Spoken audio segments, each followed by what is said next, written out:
अस्सलाम वालेकुम जी। हम आज हम लास्ट सेशन लॉयर्स और अपने लॉ स्टूडेंट्स जो पाकिस्तानी भाई हैं उनके लिए लेके आए हैं जो इंटरेस्टेड हैं कनाडा में प्रैक्टिस करने के लिए, that how they can become a Canadian barrister in Canada ji. उसके लिए हम आज हमारा लास्ट सेशन है और फिफ्थ सेशन 1.5 वीडियो। और साथ साथ ये बताता जाऊं, फ्रॉम मई ऑनवर्ड हम एवरी सैटरडे आपसे क्वेश्चन और आंसर सेशन शुरू कर रहे हैं। फेसबुक और जूम के ऊपर आप हमें उस पर ज्वाइन कर सकते हैं और लाइव क्वेश्चन और आंसर सेशन में अटेंड कर सकते हैं। ये हम 2-3 सेशन लाइव करेंगे जी, फेसबुक के ऊपर और उसके ऊपर भी जी, अपने जूम के ऊपर भी जी। अब हम अपनी प्रेजेंटेशन शुरू करते हैं जी। उसके लिए स्क्रीन शेयर करते हैं सबसे पहले, ताकि हम अपनी प्रेजेंटेशन बकायदा शुरू कर सकें। जी, सो हमारी title, as you know, how Pakistani lawyer and law students can become a practising barrister in Canada. मैं प्रैक्टिसिंग के ऊपर किस वजह से ज्यादा जोर देता हूँ, आपसे आगे भी जिक्र कर चुका हूँ कि जो हमारे दोस्त अहबाब यूके और में जाके एलएलएम और भारत लॉ का कोर्स करके वापस आते हैं, वो यूके से वापस आके वो यूके में प्रैक्टिस नहीं कर सकते। जैसे मैं आपसे आगे जिक्र कर सकूं, यूके में प्रैक्टिस करने के लिए भारत लॉ के कोर्स के बाद आपको पिपलिज करनी होती है। जैसे कि पाकिस्तान में एलएलबी करने के बाद आपको आर्टिकलिंग करनी होती है। अगर आप वो आर्टिकलिंग नहीं करते हैं तो आप अपने साथ बैरिस्टर नहीं लिखवा सकते। इसी तरीके से जो यूके में बैरिस्टर भारत लॉ करते हैं, वो पिपलिज ना करें तो अपने साथ वो बैरिस्टर नहीं लिखवा सकते। तो पाकिस्तान में जितने बैरिस्टर हैं, मैं सॉरी टू से, वो अपने साथ बिल्कुल भारत लॉ लिखवा सकते हैं मगर बैरिस्टर नहीं लिखवा सकते। ये मेरी नाक़िसी जो इन्फॉर्मेशन है उसके मुताबिक जी। अब हम वेबसाइट की तरफ चलेंगे जी अपने। और ये सिर्फ जस्ट मैं इस वजह से बता रहा हूँ आपको कि मेरा मकसद उनको ये कुछ डिस्क्रेडिट नहीं करना। बहुत रिस्पेक्टफुल है कि उन्होंने एलएलबी और लॉ ग्रेजुएशन के बाद फर्दर स्टडी की है, जो कि बहुत कम लोग करते हैं। भारत लॉ किया है, बड़ी नोबल डिग्री है जी। मगर मेरा कहने का मकसद है कि जब हमारा एक ट्रेंड है यूके की तरफ, हम जाते हैं भारत लॉ करते हैं और एलएलएम करके वापस आ जाते हैं। मैं खुद अपनी एग्जांपल देता हूँ, मैंने पीएचडी की है उधर से, यूके से। मुझे उधर जॉब नहीं मिली, उसके बाद मैं कनाडा मूव हुआ। मेरा मकसद सिर्फ और किसी को डिस्करेज करना या उनको उनकी रिस्पेक्ट कम करना नहीं है। वो जो हमारे भारत लॉ जिन्होंने की है बहुत रिस्पेक्टफुल है मेरे लिए, मैं दिल से उनकी इज्जत करता हूँ। मेरे सीनियर्स बैरिस्टर हैं, बहुत कॉम्पिटेंट लॉयर हैं वो। मगर अगर आप चाहते हैं कि आप प्रैक्टिस भी करें कनाडा में, किसी भी कंट्री में भारत लॉ एलएलएम करने के बाद आप वो यूके में नहीं कर सकते। तो फिर व्हाई नॉट हम कनाडा सेलेक्ट करें कि जहां हम एज ए बैरिस्टर प्रैक्टिस कर सकें। जिस सिटी में मैं रह रहा हूँ, टोरंटो में, मोर देन 100 ऑलमोस्ट पाकिस्तानी हैं जो एज ए बैरिस्टर प्रैक्टिस कर रहे हैं जी कनाडा में। तो हमारी वेबसाइट है जी www.amcaim.ca। ईमेल एड्रेस है for your inquiries doctor@amcaim.ca। Phone है जी Canadian postal code +647-970-8786। Law firm है जी Dr. A&M Canadian immigration law firm. हम सिर्फ डील करते हैं कैनेडियन इमिग्रेशन लॉ को। लोकेशन हमारी है जी टोरंटो, ओंटारियो, कनाडा। फेसबुक पे आप हमें ज्वाइन कर सकते हैं www.facebook.com/amcaim.ca। और लिंक्डइन पे आप हमारे साथ हमें ज्वाइन कर सकते हैं linkedin.com/company/amcaim। हमने आपकी रहनुमाई के लिए जो यूट्यूब चैनल भी लॉन्च किया है, जिसके ऊपर लॉयर्स की तमाम वीडियो मौजूद हैं, और वो है youtube.com/user/abrar एडवोकेट। ये एड्रेस आप देख सकते हैं, इसके ऊपर लॉयर्स की तमाम वीडियो मौजूद हैं। फेसबुक पे ऊपर भी मौजूद हैं और लिंक्डइन पे भी उनका लिंक मौजूद है जी। और अब अनकरीब हम अपने दूसरे भाइयों, इंजीनियर, आईटी, फैकल्टी मेंबर जो पाकिस्तान में पढ़ा रहे हैं, उनके लिए पोस्ट डॉक या पीएचडी करने चाह रहे हैं, उनकी रहनुमाई के लिए फैकल्टी डेवलपमेंट और कैरियर डेवलपमेंट के लिए वीडियोस लेके आ रहे हैं, जो आपको यूट्यूब चैनल पे हमारे मिल चुकेंगी, फेसबुक पे मिलेंगी। और किस तरीके से पीएचडी को वो कर सकते हैं, एक्सप्रेस एंट्री के लिए, कैनेडियन स्टूडेंट वीजे के लिए, and lot of other videos soon we will post, gradually we will post on YouTube channels. सो हमारे यूट्यूब चैनल को सब्सक्राइब कीजिए, लिंक्डइन पे ज्वाइन कीजिए और फेसबुक पे फॉलो कीजिए हमें जी। अब हम टेबल ऑफ कंटेंट्स, हमने अपनी सबसे पहली जो थी जी प्रेजेंटेशन, उसमें हमने एनसीए के मुतालिक देखा कि एनसीए की असेसमेंट किस तरीके से होती है लॉ ग्रेजुएशन की। उसके बाद सेकंड स्टेप था कि किस तरीके से एनसीए के एग्जाम दे सकेंगे जो हमें असेसमेंट के बाद मिलती है। थर्ड स्टेप पे हमने बारिस्टर के एग्जाम के मुतालिक देखा। फोर्थ में जो वीडियो आई है उसमें हमने देखा कि किस तरीके से पाकिस्तानी बैरिस्टर कनाडा में काम कर रहे हैं और फ्यूचर प्रोस्पेक्ट्स कैसा है और किस किस्म का ये प्रोफेशन है कनाडा में जी। लास्ट हमारा जो कि नॉट लीस्ट, जो कि बहुत मोस्ट इम्पोर्टेंट है, जिसमें हम डिस्कस करेंगे कि हम ये सारा जो प्रोसीजर हमने पहली 4 वीडियो में अटेम्प्ट किया है, ये तो प्रोसीजर हो गया हमारा जो कि शुरू होता है। इसमें कुछ फर्स्ट और सेकंड स्टेप आप कर सकते हैं पाकिस्तान में बैठ के, मगर उसमें बैरिस्टर की प्रैक्टिस करने के लिए आपके लिए जरूरी है कि आपके पास कनाडा की रेजिडेंसी हो, आप कनाडा के रेजिडेंट हो। अब वो रेजिडेंट किस तरीके से होंगे, आप किस तरीके से आप कनाडा आ सकते हैं, उसके मुतालिक हम आज का जो है वो डिस्कस करेंगे कि हाउ टू इमिग्रेट कनाडा। ये प्रोसीजर तो जो है, फॉर एग्जांपल मैं एक दोस्त हैं मेरे बड़े अच्छे, मैं नाम लेना मुनासिब नहीं करूंगा, और कुछ एक दो लोग दोस्तों को और को भी जानता हूं मैं, जिन्होंने बार लॉ तो कर लिया है, वो विजिट वीजे पे आते रहे, उन्होंने एग्जाम कर लिया, बार की एग्जाम कर लिए, मगर अब वो प्रैक्टिस नहीं कर सकते। प्रैक्टिस इस वजह से नहीं करते कि वो प्रेजेंट नहीं है कनाडा में, उनके पास रेजिडेंसी नहीं है, उनके पास वर्क परमिट नहीं है, तो वो एज ए बैरिस्टर प्रैक्टिस नहीं कर सकते। तो हम, मेरे लिए ये बहुत अहम है इस चीज को समझना कि हम किस तरीके से कनाडा में आके प्रैक्टिस भी कर सकते हैं, ताकि ये हम दूसरे, जैसे फॉर एग्जांपल असेसमेंट आप पाकिस्तान से बैठे कर सकते हैं, कुछ एनसीए के एग्जाम पाकिस्तान से बैठे कर सकते हैं। बैरिस्टर के एग्जाम के लिए आपको फिजिकल आना पड़ता है, वो आप उधर से ऑनलाइन नहीं कर सकते। इस एग्जाम के लिए फॉर का विजिट वीजे पे आके या किसी तरीके से आपने ये एग्जाम आके इधर कर लिया, मगर जब आप प्रैक्टिस करेंगे तो उसके लिए आपको प्रॉपर यहाँ होना जरूरी है, क्योंकि आप कनाडा में प्रैक्टिस करेंगे, आपकी इंश्योरेंस जो है वो कवर करती है कनाडा में, तो कनाडा में होना आपके लिए जरूरी है जी।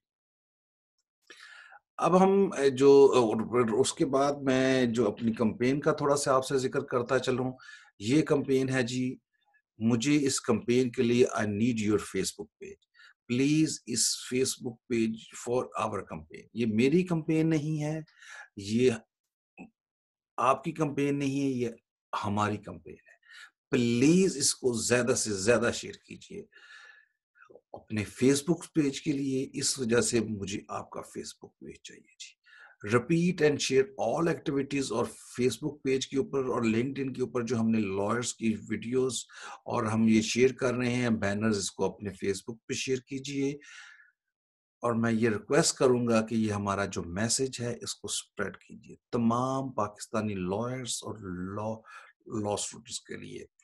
व्हाट्सएप के जो ग्रुप्स हैं बार काउंसिल्स में जो बनाए हुए हैं, आप लोगों ने जो अपने बनाए हैं उसमें शेयर कीजिए, ताकि हम ज्यादा से ज्यादा लोगों तक पहुंच सकें। जो यूके जाके लोग अपना टाइम और पैसे जाया करते हैं, उनको बता सकें कि वहाँ एजुकेशन इंडस्ट्री है, कनाडा में ऐसे नहीं है। वहां आप प्रैक्टिस बैरिस्टर नहीं बन सकते क्योंकि प्रिविलेज नहीं मिलती आपको। यू कनाडा में आप प्रैक्टिसिंग बैरिस्टर बन सकते हैं। तो इसलिए इस मैसेज को ज्यादा से ज्यादा कीजिए, शेयर कीजिए, ये सदका जारिया है।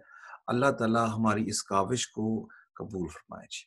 यूट्यूब चैनल का हमारा एड्रेस नोट कर लीजिए, www.youtube.com/user/अबरार एडवोकेट, ABRAR एडवोकेट जी। फेसबुक पे आप हमें ज्वाइन कर सकते हैं, फेसबुक एड्रेस आप देख रहे हैं जी।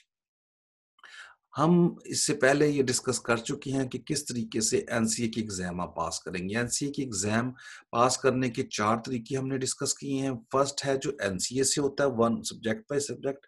सेकंड है यूनिवर्सिटी में सिंगल एनरोलमेंट। थर्ड है डिस्टिंक्ट लर्निंग प्रोग्राम और फोर्थ है एलएलएम प्रोग्राम जी। अल्हम्दुलिल्लाह जी, सॉरी। एलएलएम प्रोग्राम जो हमने जो शुरू किया है वो एलएलएम प्रोग्राम, ये मुख्तलिफ ऑप्शंस हैं। अब फॉर एग्जांपल मुख्तलिफ ऑप्शन मुख्तलिफ लोगों के लिए। फॉर एग्जांपल जो लोग ऑलरेडी कनाडा में मौजूद हैं वो ये फर्स्ट 3 ऑप्शंस उनके लिए आइडियल है, या जिनके ऊपर पीआर है उनके लिए ये आइडियल है, या आप कह सकते हैं जो यूके नेशनल हैं उनके लिए भी टू सम एक्सटेंड ये ऑप्शंस अवेलेबल हैं, क्योंकि उनकी एंट्री है जिधर आके वो दे सकते हैं, और ये दूसरे अमेरिकन नेशनल हैं वो ये अवेल कर सकते हैं। मगर जो पाकिस्तान से हैं उनके लिए मैं कहूँगा कि बेस्ट अवेलेबल चॉइस जो है वो एलएलएम प्रोग्राम है, कि वो इस एलएलएम प्रोग्राम में ये जो 2 मेंशन है इसमें, या किसी भी और एलएलएम में प्रोग्राम में एडमिशन लें ताकि वो एज ए स्टूडेंट वीजे पे यहाँ आए और फिर आप यहाँ लॉ एलएलएम भी करें और साथ साथ अपना एनसीए का प्रोसीजर करके बैरिस्टर के एग्जाम और ये कर सके। मैं एक अपने बहुत अच्छे दोस्त को जानता हूँ, उन्होंने भी इसी तरीके से एलएलएम किया है। एलएलएम के दौरान उन्होंने एनसी के एग्जाम पास किए हैं। एलएलएम करने के बाद जब उन्होंने एलएलएम फिनिश किया तो साथ उनका एनसीए भी खत्म हो चुका था।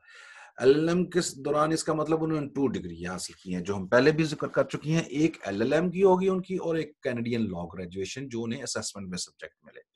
उसके बाद सेकंड स्टेप में जब उनका 9 मंथ के बाद एलएलएम खत्म हुआ तो उन्होंने एलएलएम के बाद बार के एग्जाम दे दिए, और साथ ही जब उनका एलएलएम खत्म हुआ तो उन्होंने अपने फैमिली वीजा भी अप्लाई कर दिया जी। तो LLM is the best opportunity that how you can migrate from Pakistan to Canada। तो ये आपको 2-in-1 सहूलत हो जाती है जी। अच्छा, अब हम अब देखते हैं कि फॉर एग्जांपल फर्स्ट ऑप्शन जो है हमारी एनसीए की है, कि वो हम लेस देन 6 मंथ के लिए। सेकंड ऑप्शन है जी हमारी सिंगल सब्जेक्ट, इसमें भी लेस देन 6 मंथ लगते हैं। थर्ड ऑप्शन में डिस्टिंक्ट लर्निंग जो ऑनलाइन होता है। ये 3 ऑप्शन के लिए जब 3 मंथ से कम का वीजा होता है तो आपको वीजा लेने की जरूरत नहीं, स्टूडेंट वीजा वैसे ही कोर्स करने के लिए आ सकते हैं, रिक्वेस्ट कर सकते हैं। इसका ऑप्शन डिफरेंट होते हैं जी। मगर जब आप 6 मंथ से ज्यादा होंगे तो फिर आप 6 स्टूडेंट वीजा अप्लाई करेंगे और इसी बेस के ऊपर आपको वर्क परमिट और दूसरी चीजें मिलेगी। तो पाकिस्तानियों के लिए बेस्ट ऑप्शन जो है वो एलएलएम है, ताकि बाद में वो स्टेटस भी हासिल कर सकें जी। एलएलएम प्रोग्राम, इसके क्या फायदे हैं जी? रेगुलर प्रोग्राम है, कैनेडियन यूनिवर्सिटी से का एक्सपोजर आपको मिलेगा, फुल टाइम स्टूडेंट होंगे, इजी टू पास है आपके लिए। ना सिर्फ एलएलएम बल्कि आपके लिए एलएलबी के जो सब्जेक्ट है इजी टू आप क्लियर कर जाएंगे, और 1 प्रोग्राम विद 2 डिग्रीज जी। अब हम मैं थोड़ा सा आपको कनाडा की इमिग्रेशन के मुतालिक बता दूं ताकि जब आपने एलएलएम के लिए आना है तो आपको अंदाजा हो सके। कैनेडियन इमिग्रेशन को हम 3 हिस्सों में डिवाइड करेंगे जी, बल्कि 2 मेजर हिस्सों में आप कह लें। फर्स्ट है फेडरल और सेकंड है प्रोविंशियल और इसकी जी territorial categories. Canadian immigration federal head भी है और ये प्रोविंशियल हेड भी है। अच्छा, जब आप स्टूडेंट वीजा अप्लाई करते हैं तो स्टूडेंट वीजा फेडरल इमिग्रेशन के अंडर नहीं आता, वो प्रोविंशियल इमिग्रेशन के अंडर आता है। कनाडा के 13 प्रोविंसेस हैं। याद रखिए कि जब भी आपने कनाडा का स्टूडेंट वीजा अप्लाई करना है उसको यूके से कतई कंपैरिजन नहीं करना, ये टोटली डिफरेंट है, टोटली डिफरेंट। उसकी वजह है कि यूके में उसको फेडरल गवर्नमेंट रेगुलेट करती है, सिर्फ एक ही पॉलिसीज है।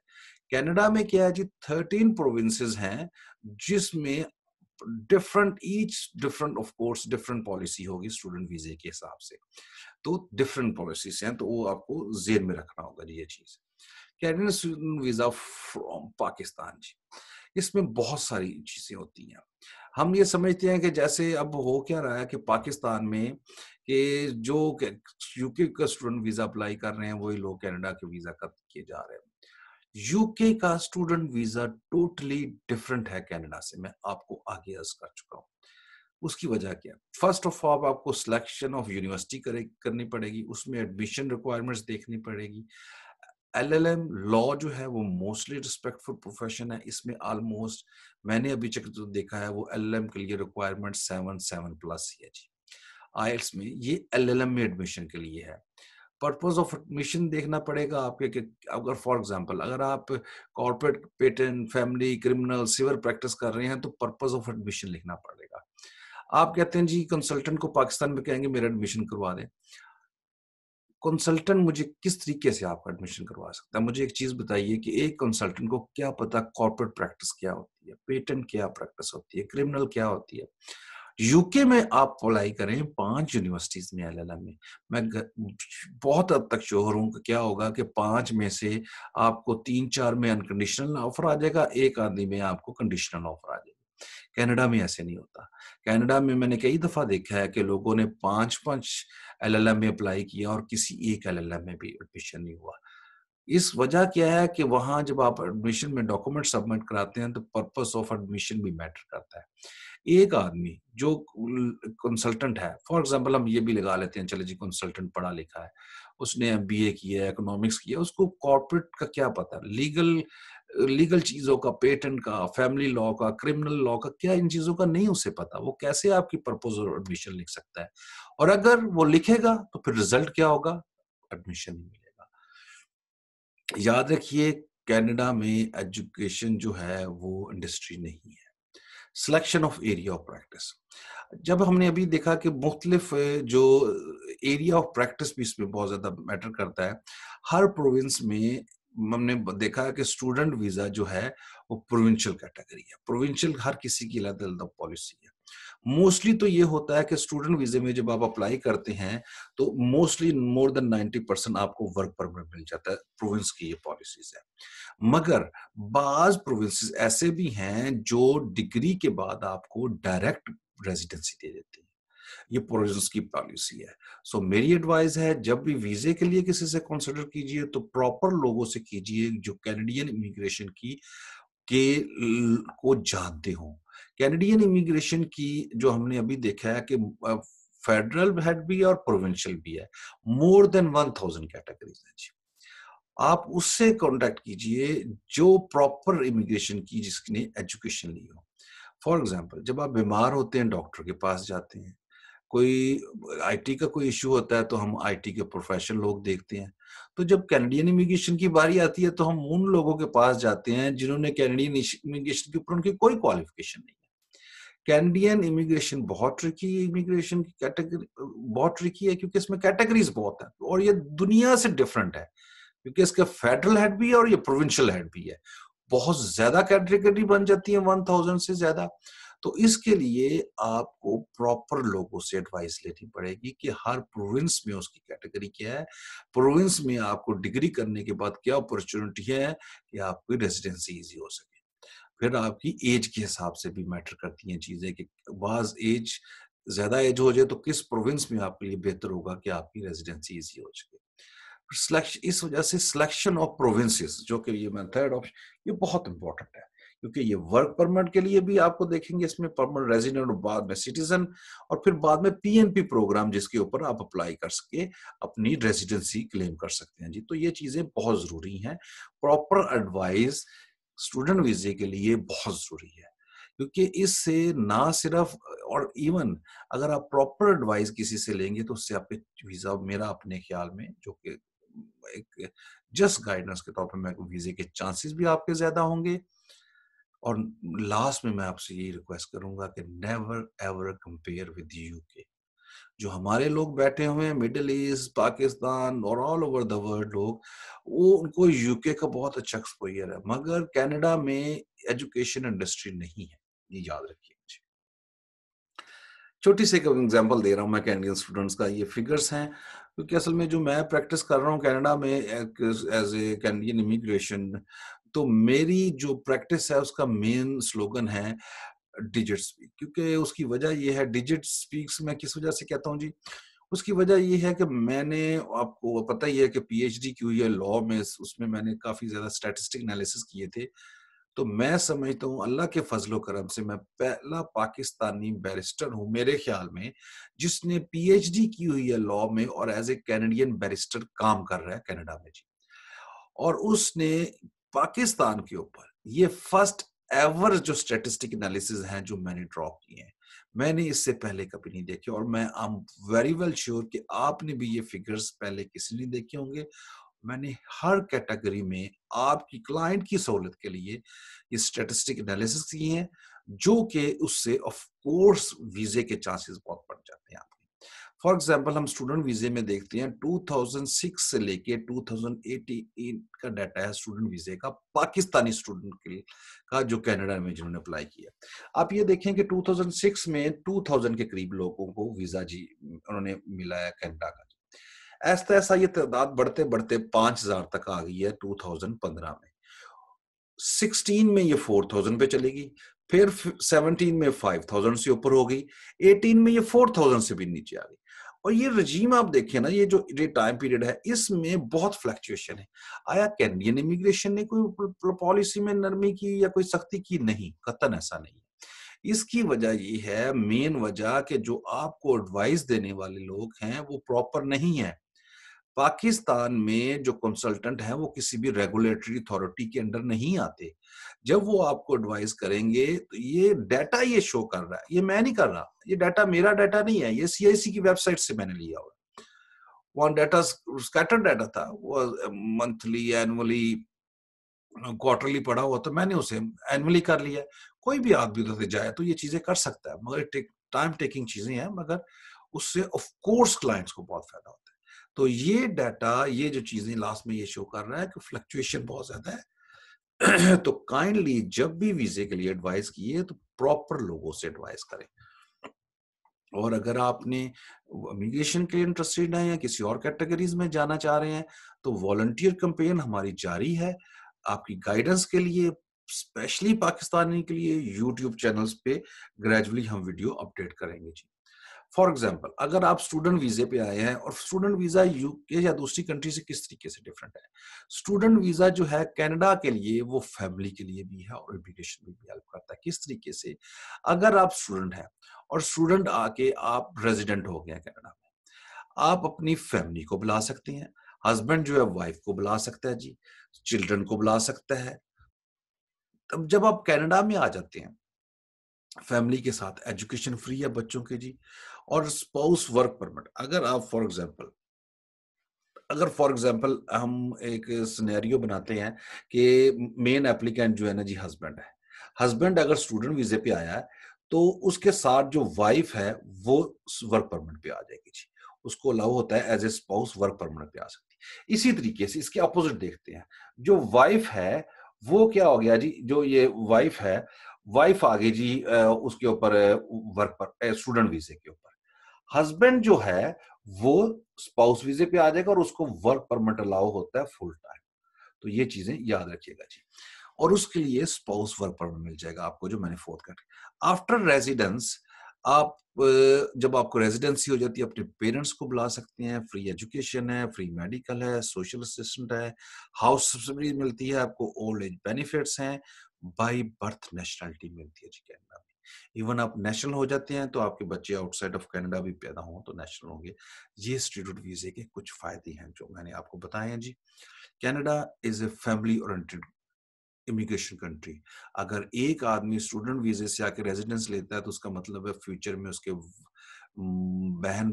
सॉरी, उसके बीवी, बच्चे, वालदेन सब एज ए फैमिली यहाँ ट्रांसफर हो सकते हैं जी। लास्ट में thank you so nice of you. हम प्रेजेंट कर रहे हैं doctor A N Canadian immigration law firm के ताउन से। प्रेजेंटर आपका है जी doctor Mohammad Abrar, who is a barrister in Canada, and his qualification, he did his PhD in law from University of Glasgow, UK, LLB और LLM international Islamic university Islamabad से है जी। आप अल्लाह के फजलो करम से मैंने बुक पब्लिश की हुई है ऑक्सफोर्ड यूनिवर्सिटी प्रेस के ऊपर, मीडिया लॉ के ऊपर पाकिस्तान। मेरा डिटेल प्रोफाइल अगर आप जानना चाहते हैं तो आप ये लिंक्डइन का लिंक है, इस पे आप जाके देख सकते हैं। जज़ाकल्लाह खैर जी। हमने जो ये हमारी कैंपेन है, इसकी वीडियोस आपको यूट्यूब, लिंक्डइन और ये लिंक्स दिए हुए हैं उसके ऊपर आप देख सकते हैं। अभी हमने आपकी फर्दर रहनुमाई के लिए ये जो हमने 5 वीडियो रिलीज़ की हैं, इसके बाद अगर कोई क्वेश्चन करना चाह रहा है तो हम कुछ सेशन कर रहे हैं मई और ऑनवर्ड्स मई से हम हर सैटरडे को लाइव सेशन करेंगे जिसमें आपसे हम क्वेश्चन लेंगे आपसे और उसमें जवाब देंगे। तो ये वीडियो देखने के बाद अगर किसी साहब को कोई क्वेश्चन है लॉयर्स को, लॉ स्टूडेंट्स को, तो वो हमें इस ये ज़ूम लिंक आप देख रहे हैं, इस ज़ूम लिंक्स पे और फेसबुक के पेज के ऊपर हम लाइव होंगे। ये आप फेसबुक का पेज में भी लिटिल बिट चेंज हो तो आप ज़रा देख लीजिएगा। आप फेसबुक पे हमें फॉलो तो कर रहे हैं कि कौन-सा मैं एडवर्टाइज़ इंशाल्लाह 1-2 दिनों में कर दूँगा कि कौन-सा फेसबुक पेज होगा। मगर ज़ूम के ऊपर डेफ़िनेट यही ज़ूम एड्रेस होगा zoom.us/j/9905876458 ये एड्रेस आप नोट कर लीजिए। इसके ऊपर हम हमारी वीडियोज़ अवेलेबल हैं फेसबुक के ऊपर जी, यूट्यूब के ऊपर, लिंक्डइन के ऊपर उनके लिंक मौजूद हैं। आप ये वीडियोज़ हमारी उधर देख सकते हैं और इन द एंड मेरी आपसे लास्ट में ये गुज़ारिश है कि मैं एज़ ए ब्रदर सबसे पहले आपको रमज़ान शरीफ की मुबारकबाद पेश करता हूँ। दूसरी मेरी छोटी-सी आपसे रिक्वेस्ट है, ये कैंपेन मेरी कैंपेन नहीं है, ये आपकी कैंपेन नहीं है, ये पाकिस्तान की प्लीज़ इस कैंपेन को ज़्यादा से ज़्यादा शेयर कीजिए।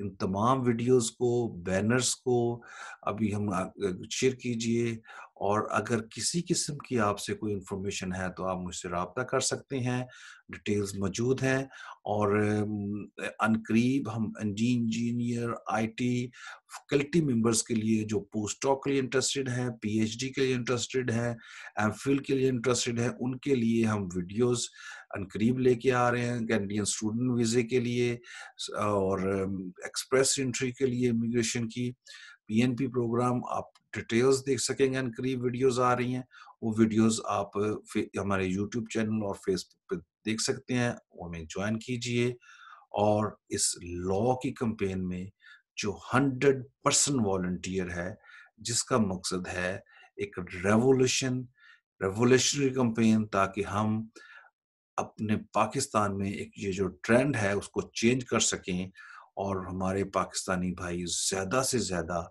कनाडा में आके मेरे साथ यहाँ as a Canadian barrister practice कर सकें इंशाल्लाह। क्योंकि वही बात जो मैं आपसे हर दफ़ा कहता होता हूँ कि कैंपेन का मकसद क्या है, पर्पस क्या है? इसका मकसद और पर्पस सिर्फ़ एक है कि दिल है पाकिस्तानी। दुआओं में याद रखिएगा रमज़ान शरीफ में पाकिस्तान ज़िंदाबाद। अल्लाह हाफ़िज़। जज़ाक